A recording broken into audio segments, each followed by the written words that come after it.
Gershom, very much. And thank all of you for inviting me to be with you today. It's an honor to be with you. An even greater honor to serve in the House of Representatives representing you in our nation's capital.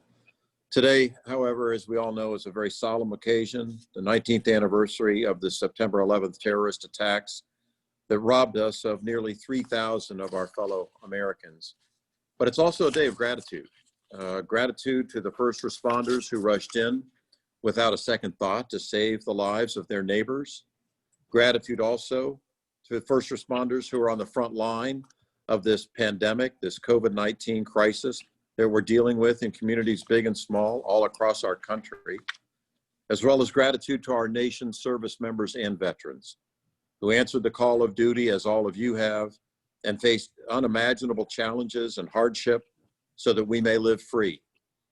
To all fallen heroes who have made the ultimate sacrifice, we owe their families and loved ones the support and resources so they may carry on their legacy. And for our veterans, still carrying the visible and invisible scars of war, it's incumbent upon all of us to honor their promise, the promise that we made when you stood up to defend our country and make sure you're provided the medical care, earned benefits, access to higher education and career training, and community support that you so richly deserve. But too often our veterans face unforeseen obstacles in their transition back to civilian life, challenges that keep them from accessing the resources that they need. This is particularly true for our Black veterans and other veterans of color who often face discrimination and unfair justice system, unresponsive to the unique needs of veterans in crisis. To address this disparity, I introduced the Veteran Treatment Court Act to expand veterans treatment courts across the United States and keep more veterans out of the justice system and on the path to recovery. That bill was signed into law by the president just last month, a big win for our nation's veterans. This was a bipartisan bill. I believe that our veterans are more important than politics or partisanship. It's not about right versus left, it's about right versus wrong. It's that belief that inspires all of my team, from my legislative staff crafting veteran-centered bills to our caseworkers who are always available to help our Pinellas veterans cut through the bureaucratic red tape and get the benefits that they truly deserve.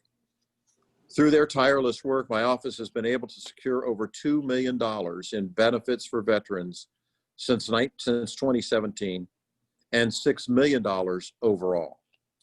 I'm proud of those results, but our work isn't done until every veteran receives the resources and support our country owes them. In short, you're the boss. I work for you, as does my entire staff. So I want to open this up to you, our faith leaders and honored veterans, to hear about your concerns, learn how I can better serve you as your congressman, both here at home and in Washington, D.C. And with that, I'll turn it back over to you, Gershom. Thank you very much. Thank you, sir. Pastor Sykes has joined us. Thank you, sir. I'm going to, Mr. Pringell, I see you on, sir. Thank you, sir. I'm going to just go ahead and start with James. If you want to just introduce yourself briefly and any particular topic that you want to discuss today, just kind of give us the topic and we'll get through everyone and go back and discuss it. Okay, hello everybody. My name is James Ervin.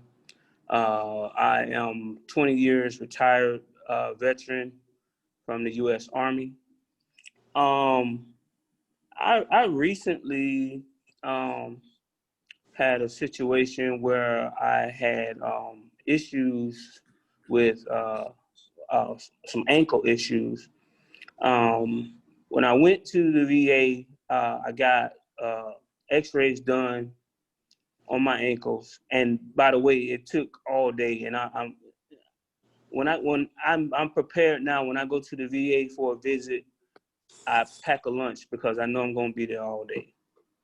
And the last visit I had, I don't understand why I had to sit there all day when, because of the pandemic, there's pretty much nobody there in the clinic. But anyway, after a few days, I received my results via text message. and it said that I had bone spurs in my ankles, both ankles. And they offered no treatment plan to deal with it other than pain medication. So I'm not familiar with what comes after the diagnosis, but I'm pretty much in limbo because if the VA can't treat me for my my new injury or whatever it's called, I need to know what can I do to get this taken care of, to get treatment or to get therapy on my ankles. So that's my question for right now. Okay, James, I made a note of that. So long waits at the VA and further treatment in regards to your ankle. Again, we're going to move on through Ms. Siplin, if you want to go ahead and introduce yourself. Hey, good afternoon. I am Army retired Sergeant Major after 27 years in service, and I currently have my own business here after transitioning. One of my concerns is, so I was medically retired with PTSD, severe depression, and one of the challenges that we have is really, it's twofold. I see the police, what's going on with law enforcement, and I know there's some federal bills, but the training with dealing with people with silent injuries, I mean, case in point, 4th of July for us is a nightmare. But when law enforcement is responding, I think has to be some kind of training that goes along with that. I see a lot of our vets are dealing with that, dealing with how the training of law enforcement and also the medical, I think it's the dependent care. They're pushing for veterans with injuries like myself to get care, but then they require us to see mental health. Well, mental health is backed up because of COVID. So it's almost impossible really to start seeing your providers. So it's a twofold for mental health, and that's an issue that I really want to take on, and because we see a lot of homeless vets out here, and a lot of that stimulate from mental health issues. Okay, thank you. Mr. Pringell? You're on mute, sir. Okay, thank you for inviting me.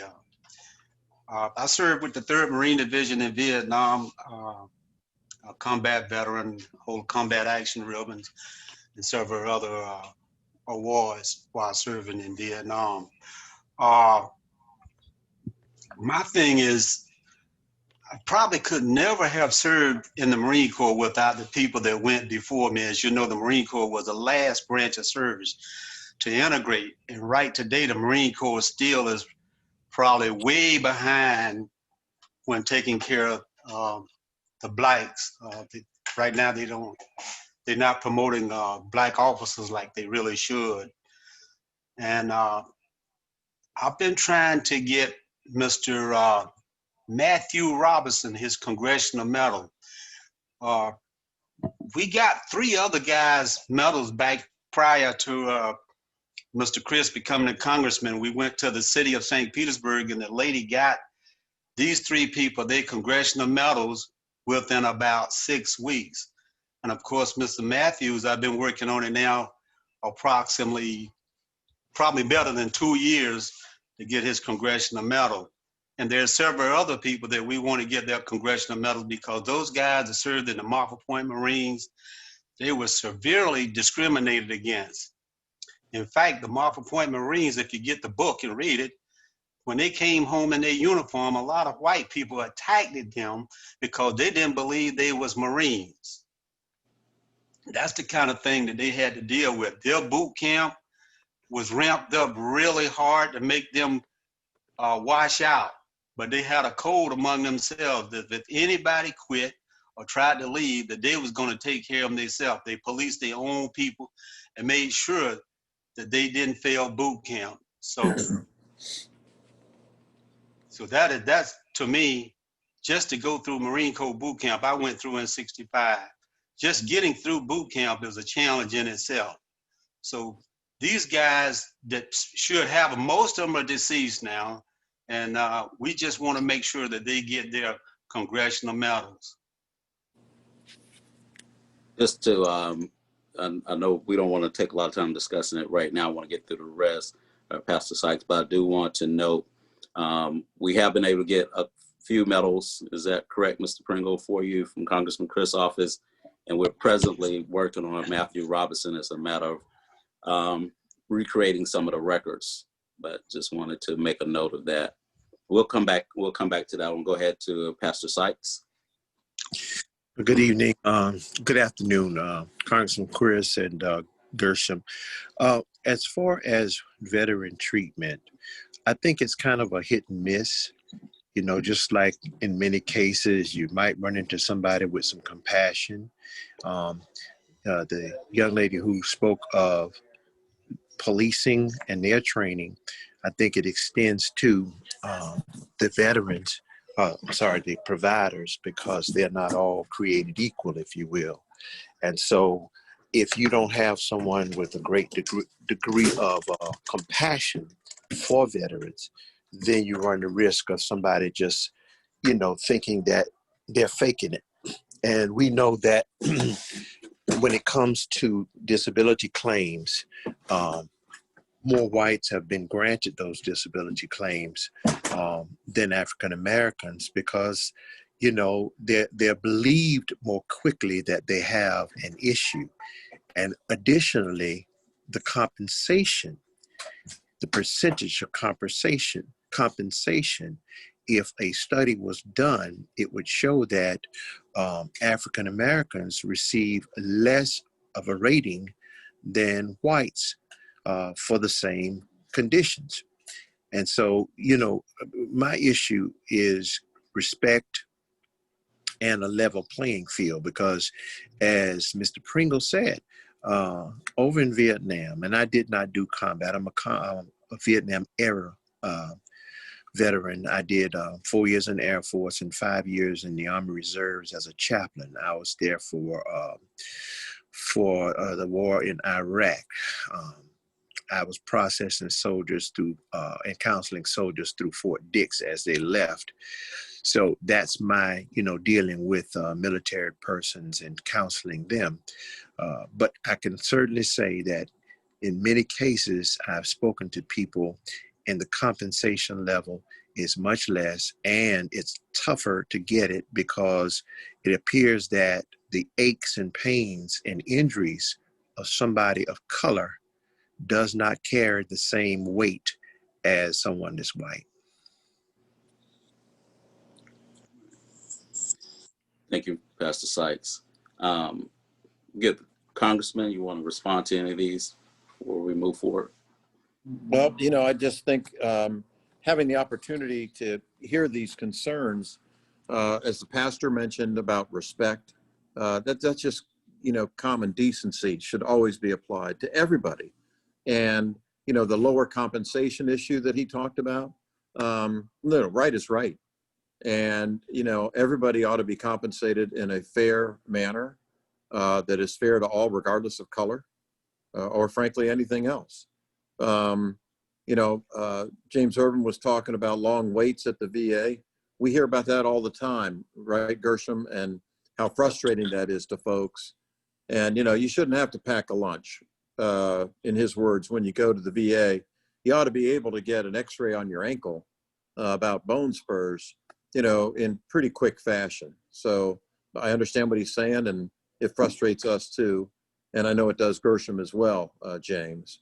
And, you know, Elizabeth talking about the law enforcement and the real problem, you know, that 4th of July poses to folks.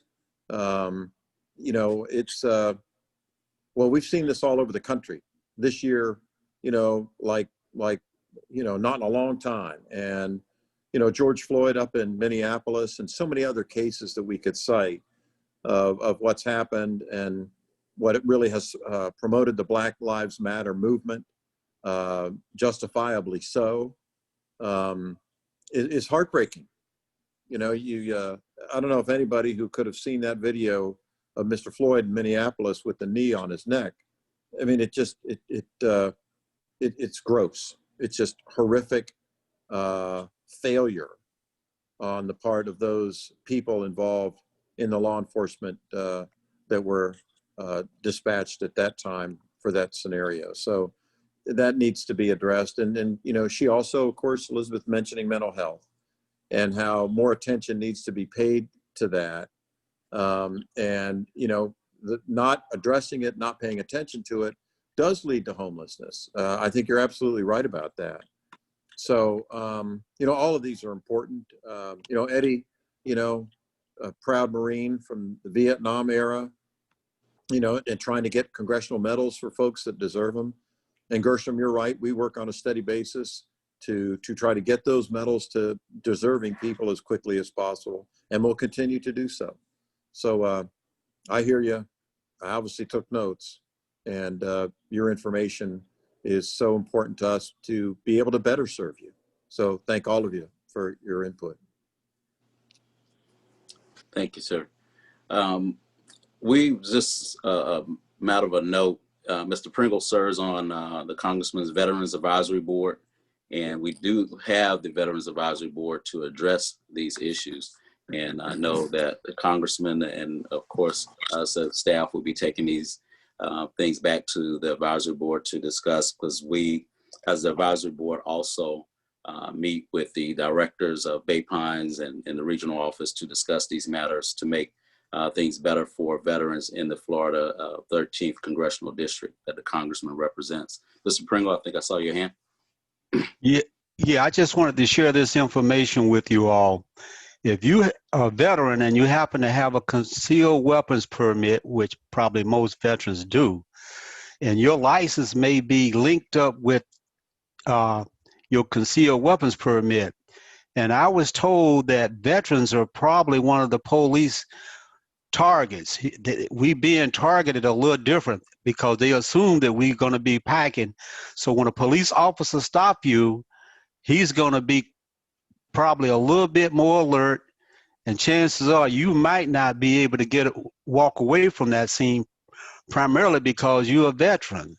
So I think that the police, they need to back off from stopping people as frequently as they do.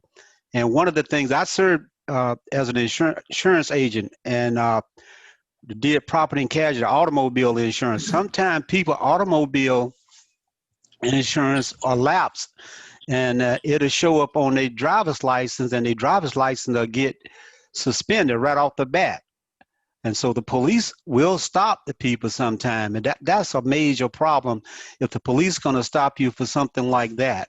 And I've seen the police riding behind me for a period of time, and I know they was checking out my tag, and they just do it.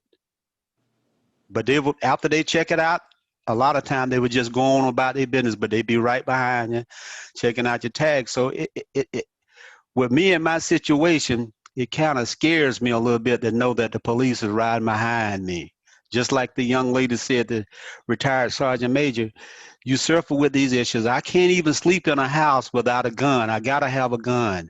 I don't feel comfortable without a gun. And if I can't sleep, even with the gun, I have to take the gun and put it in the bed with me or hang it on the bedpost, and then I can sleep. But those are the type of problems that we have to deal with being Black, living in America after serving and putting our lives on the line. We come back here and we still being treated like second-class citizens. So Yes, I take issue with that. Yes, sir. Yeah, that's not right. That's not right. I see Sergeant Dwight Barber joined us. I don't know how we get all these Army guys on here. We'll have to work on this. But Sergeant Barber, would you please introduce yourself, and what we're discussing here is any issues, concerns that you've seen being a African-American veteran that brings concern to you. You're on mute, sir. Okay, good afternoon. My name is Sergeant First Class Dwight Barber, retired Army. served 27 years in the military as a whole. And the things that I've actually encountered as a Black male veteran is the I guess I have to say certain percentage of prejudice and racism when trying to purchase a home, when trying to build a business. And these are the things that I continue to run in as of today as an entrepreneur at this point.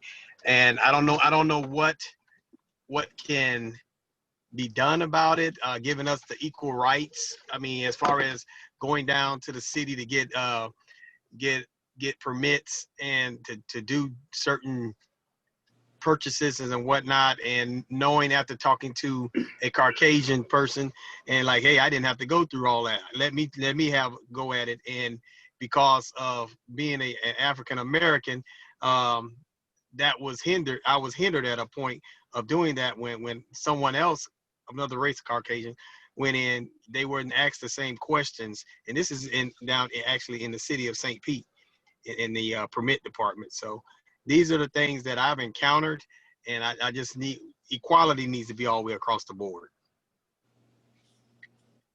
Sure. Absolutely, Sergeant. Thank you very much. Appreciate that. Yes, sir. I think this just goes back to what I opened up with. You know, that when America has the cold, African American community has the flu. It's unfortunate, but it is what it is, as they say. I was recently told by another veteran friend of mine, a similar story in regards to real estate. The gentleman was at home and his wife told him to shut the blinds because his home office was by the window and their home was up for sale. But they lived in a predominantly Caucasian neighborhood, and she felt that if they saw Blacks lived in the house, that it will lessen the chance of the home being sold. And ironically, right after that, a couple articles were sent to me in regards to that, and it was kind of shocking to me in some degree. And another issue we just recently had that we're working on, the congressman's working on, the realtor's trying to get a home sold in St. Pete, but the property value was valued lower, apparently due to the fact that African Americans lived in the home. They did some things that switched pictures and what have you, got another appraisal and got a higher appraisal. It's kind of crazy things that happen. But these are some of the issues that we know are happening. Again, we wanted to have you all as a small panel to discuss these issues with the congressman because he's very concerned about it. And again, for Mr. Barber that just joined us, you know, we have a Veterans Advisory Board, and I know we'll be looking to add some more individuals, so we'll be seeking you all out as well. Anyone else had anything else they want to say? Yeah, I had a caveat, Gershom. Yes, to, sir. To the policing issue. While in my last deployment, I had opportunity to train with some law enforcement people. And in that experience, I learned that law enforcement guys don't look favorably on military guys. There's a competitive bias between the two. It almost seemed like law enforcement thought that they were better trained or better equipped to do and some of the jobs that soldiers do and train on every day, like room clearing and using firearms. So they kind of had a bias toward the military guys, and there was even a competition in the training, and it wasn't a healthy competition. But I think personally, you know, having worked with law enforcement as a bail agent, I'm sure you can understand this, Gershom, that military training trains their soldiers to execute room clearings or firing their weapons. They're held more responsible.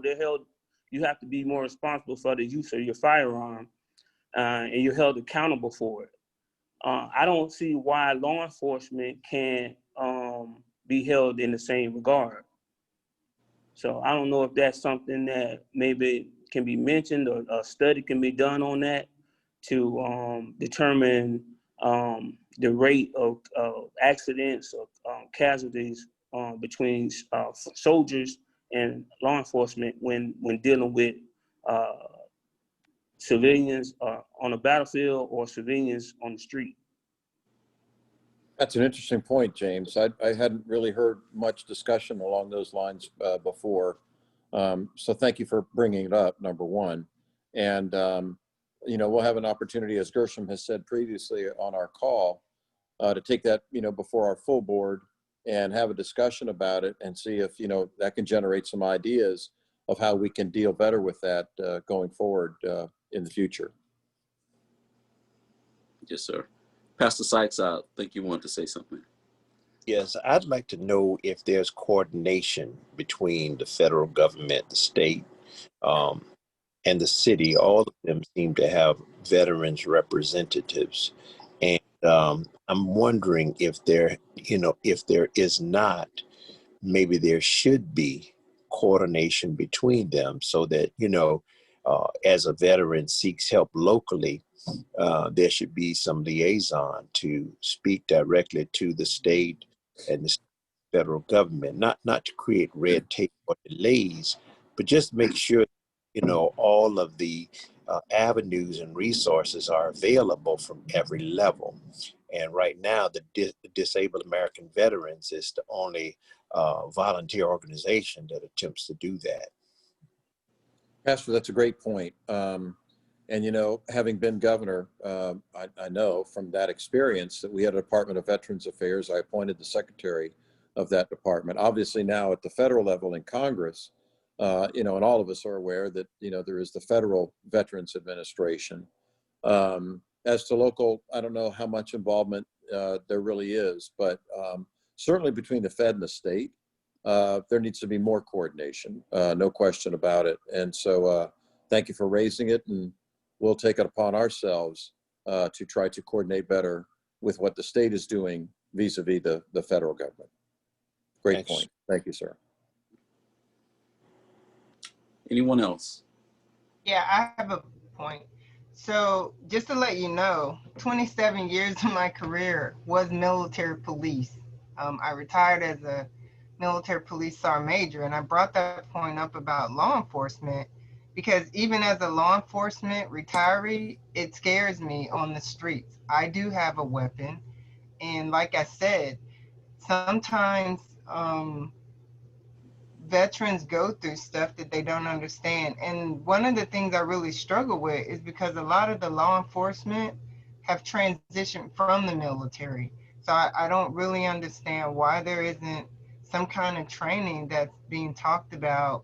So I would love to be on an advisory panel because we have to have some liaisons talking with these police departments. We did community policing.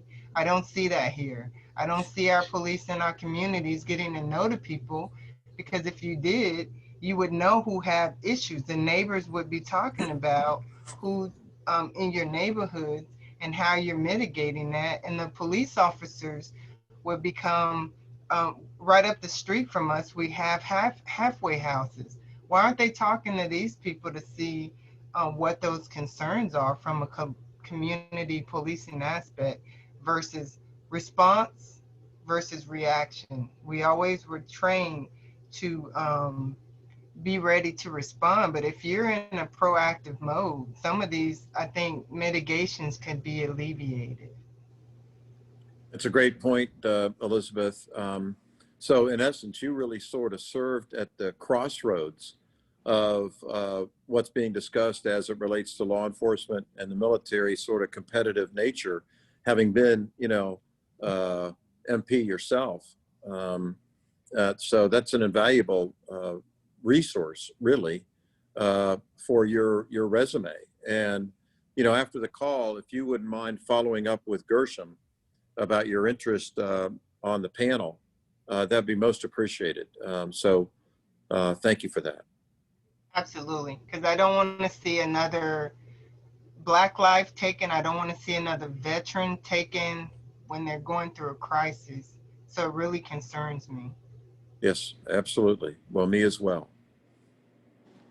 Awesome. That brings me actually to the next point. It's going to ask each of you, and I know all of you personally and have your cell. I'll text you my cell phone. I'm sorry, my email address if you don't have it. And if you are interested in being on the board, participating on the board, we'll ask you to please send me your resume or bio, and we would love to have you join us. So I will make sure you have that information, and we're going to get ready to wrap up. So if anyone have any last comments or words that they would like to say, please do. Well, I do, Gershom. I just, this is Charlie. I just want to thank everybody for participating today. It is invaluable to me and to Gershom and our whole staff, to know what your concerns are firsthand, as we've been able to do today. So I want to thank you, Pastor and Eddie and Sergeant Barber, Elizabeth, James, each and every one of you, Matt, for being giving of your time and sharing what your concerns are as it relates to Black veterans on this very important day that, really does relate to what service is all about and the sacrifices that you all were willing to make in order to keep our country free. So God bless each and every one of you. And I hope you enjoy a very safe and pleasant weekend. Thank you, sir. Thank you, Congressman. Thank you, Pastor. Thank you. Thank you all again. Thanks. Thank And you. hope to see you soon. God bless you all. Thank you.